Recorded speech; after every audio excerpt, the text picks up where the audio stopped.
ऊंची ऊंची पहाड़ियों और घने जंगल से घिरा हुआ भैरवगढ़ गांव काली पहाड़ी के ठीक पीछे था। काली पहाड़ी यानी मौत का घर। भैरवगढ़ गांव तक पहुंचने का रास्ता बेहद दुर्गम था। लगभग 24 घंटे घने तूफान और तेज हवाओं की वजह से वहां के वीराने माहौल की कहानियां लोगों के दिलों को दहला देती थी। ऐसे बहुत कम लोग थे जो भैरवगढ़ गांव तक जाने की हिम्मत करते थे। लोगों का कहना था कि इस गांव के आसपास बुरी आत्माओं का साया मंडराता है। गांव के रहने वाले लोगों ने वैसे तो अपनी आंखों से किसी बुरी आत्मा या साये को नहीं देखा था, लेकिन गांव का बच्चा बच्चा इस बात को महसूस कर सकता था कि गांव के ऊपर कोई तो खौफनाक साया मंडरा रहा है। और उसकी वजह ये थी कि उस गांव में जैसे ही कोई लड़का 18 साल का होता, उसके 18वें जन्मदिन की रात ठीक 12 बजे अकस्मात उसकी मौत हो जाती। हर बार ये मौतें बड़े ही रहस्यमयी ढंग से होती और इस बार सरपंच सुमेर के बेटे को 18 साल होने में अब बस 15 दिन बाकी थे। अजी सुनते हैं, हमारा बेटा भी कुछ दिन बाद 18 साल का हो जाएगा। कहीं वो डायन उसे भी खा गई तो? कैसी बातें कर रही हो? जब वो इस गांव में ही नहीं है तो कोई भी डायन या बुरा साया उसका कैसे कुछ बिगाड़ सकता है? उसे कुछ नहीं होगा। हाँ जानती हूँ, आपने उसे पढ़ाई के बहाने इस गांव से बाहर निकाल शहर भेज दिया है, लेकिन ये भी तो सच है ना कि वो बार बार यहाँ आने की जिद करता रहता है। वो चाहे कितनी भी जिद कर ले जानकी, पर मैं उसे इस गांव में कभी वापस नहीं आने दूंगा। मैं नहीं चाहता कि गांव के दूसरे लड़कों की तरह मेरे बेटे की भी अजीबोगरीब ढंग से मौत हो जाए। कभी कभी तो लगता है कि हम सब गांव वालों को हिम्मत करके अपने गांव को इस बुरी आत्मा से छुड़वा लेना चाहिए। लेकिन कौन जानता है आखिर वो खतरनाक साया किसका है? वो काली आत्मा कौन है जो रातों रात हमारे गांव के लड़कों को निगल जाती है? सुमेर और जानकी जब ये सारी बातें कर रहे थे तब रात के लगभग 10 बज चुके थे और हर रात की तरह भैरवगढ़ गांव एक भयानक काले तूफान की आगोश में था। बाहर चल रही तेज हवाएं और बारिश के बीच कभी कभी ऐसा लगता जैसे कोई बुरी तरह से चीख रहा है। किसी के तड़पने और चीखने की आवाजें गांव के कानों में बार बार टकराती, पर वहां रहने वाले किसी भी औरत या आदमी के अंदर इतना साहस नहीं था कि वो अपने घर से बाहर कदम रख के उन आवाजों तक पहुंच सके। सो जाओ जानकी और घर के खिड़की दरवाजे कसकर बंद कर दो। अब जानकी सब खिड़कियां ठीक से बंद करने ही लगती है कि तभी उसे अपने घर के दरवाजे पर जोर जोर से खटखटाने की आवाजें सुनाई देती है। इन आवाजों को सुनकर जानकी और सुमेर के चेहरे डर से पीले और हाथ पैर ठंडे पड़ जाते हैं। जानकी, जानकी, इतनी रात कौन होगा? पता नहीं, ऐसा लग रहा है कोई बुरी तरह से दरवाजा खटखटा रहा है। अरे हाँ, पर किसी की आवाज भी तो नहीं आ रही। क्या करूं? दरवाजा खोल लूं या नहीं? कहीं ऐसा ना हो कि किसी को हमारी मदद की जरूरत हो। लड़खड़ाते कदमों से सुमेर दरवाजे के करीब जाता है और अपने कान को दरवाजे पर रख धीरे से आवाज देते हुए पूछता है, कौन है? कौन है वहां?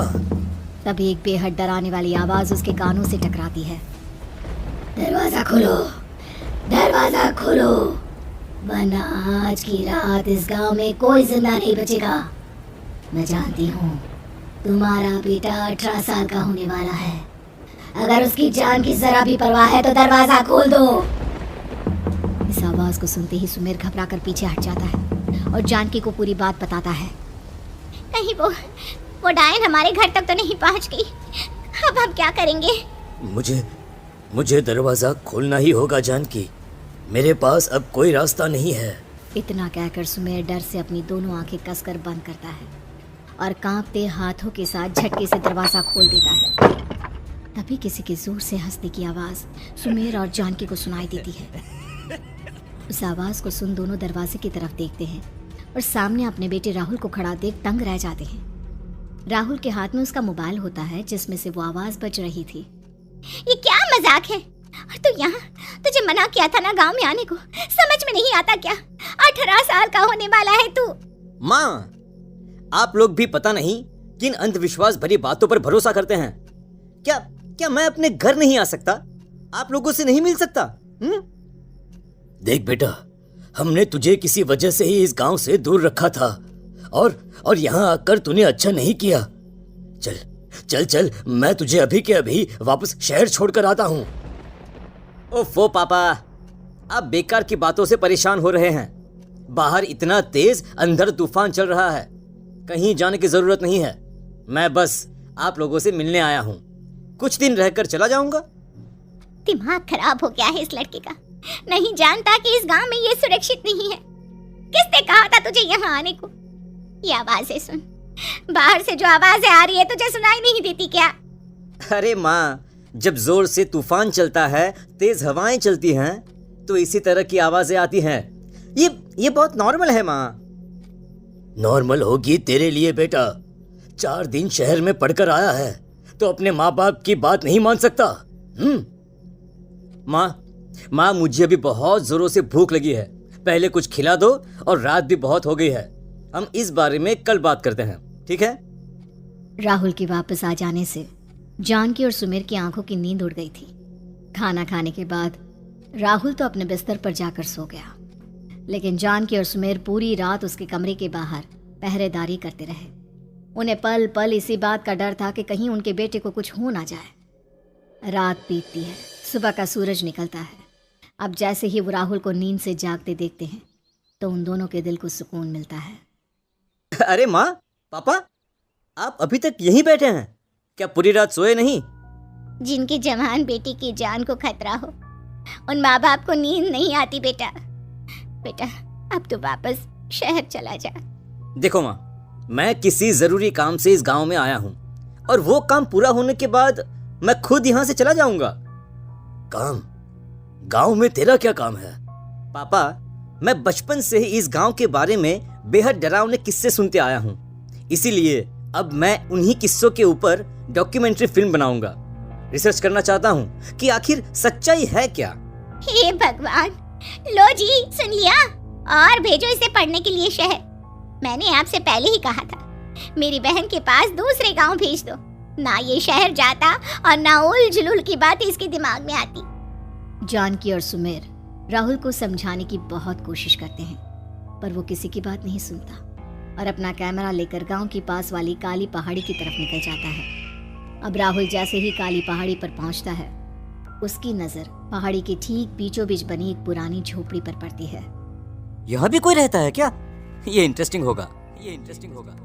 राहुल की आवाज पहाड़ों से टकराकर उसके कानों में सुनाई दे रही थी। उसने चारों तरफ का नजारा देखकर वहां की तस्वीरें अपने कैमरे में उतारना शुरू कर दिया। तभी अचानक राहुल ने अपने कैमरे में खींची हुई तस्वीर को जूम करके देखा और उसमें उसे जो नजर आया वो देखकर राहुल के होश उड़ गए। क्या सचमुच उस गांव के ऊपर किसी बुरी आत्मा का साया था? क्या राहुल की जान बच पाएगी? क्या देखा था राहुल ने उस फोटो में जिसे देखकर वो दंग रह गया? इन सवालों के जवाब जानने के लिए देखिए इस कहानी का अगला भाग।